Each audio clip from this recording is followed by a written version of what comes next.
bringing news that matters to you. You're watching the Bahamas Tonight Northern Edition. Welcome back. Primary school students off to an early start selecting a future career. This morning, scores turned out for a career fair at the St. George's Gym. Megan Shepard was there. Sixth grade students from various primary schools throughout the island being exposed to a wide array of career options Wednesday morning. The idea is to open their minds and to get them thinking about life after high school.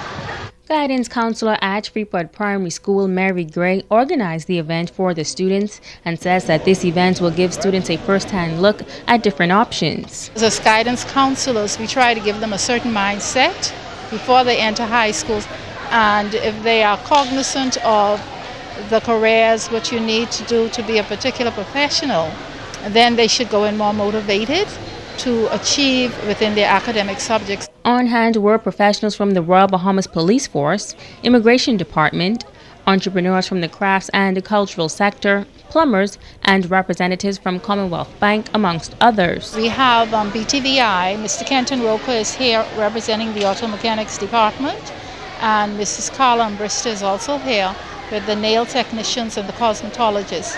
We have Mr. Sheldon Bullitt from Bullitt's Plumbing, Mr. Cyril Curtis, from Curtis Welding, Mr. Lethan, Marvin Lethan, the barber. He is here every year with us. I cannot miss him. And that's another area where you can be self-employed. And we had earlier today a female barber, Jessica Charlton, because we wanted the girls to see you can be a barber too. Some of the presenters says they believe this is the perfect time to expose students to their options and give them advice on how they can pursue the various careers. What we basically doing is teaching them how to roll a set, box braids, different techniques we do every day at BTVI. I mean, it's quite easy.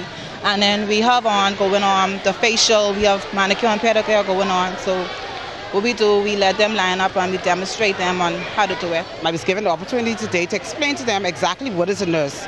I explained to them that the nurses are persons that are trained to care for sick persons, sick or injured persons, and also some of them were not actually, they were not privy to the information that we help to keep people well, and I had to inform them that those little vaccinations that you get, we help to keep you well by getting them. So I've been encouraging them to stay focused on the sciences, the math, and the English.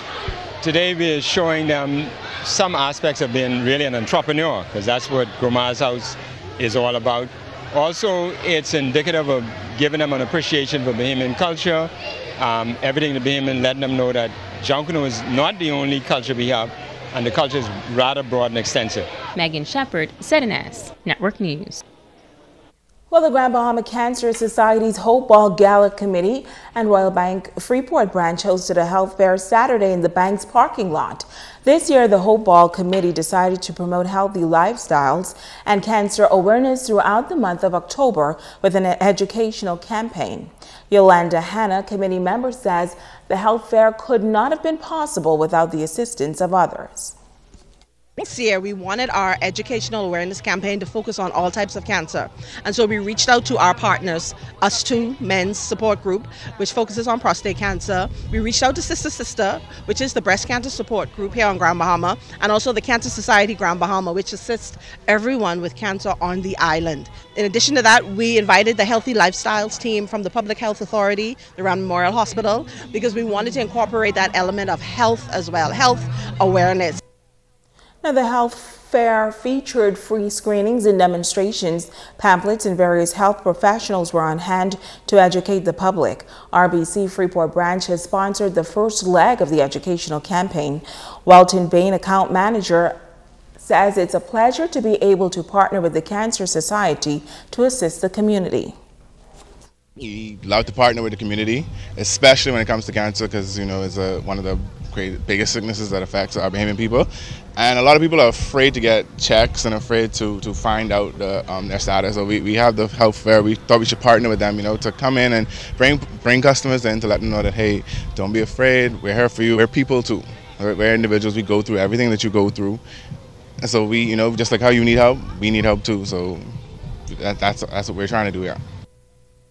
Now, other health fairs organized by the Grand Bahama Cancer Society Hope Ball Gala Committee will be held on Saturday, October 24th in 8 Mile Rock, and again on Saturday, October 35th 31st, that is, at Family Guardian. The ball is scheduled for this Saturday at the Grand Lucine Resort. And now it's time to ask the doctor. Welcome, I'm Dr. Monique Pratt.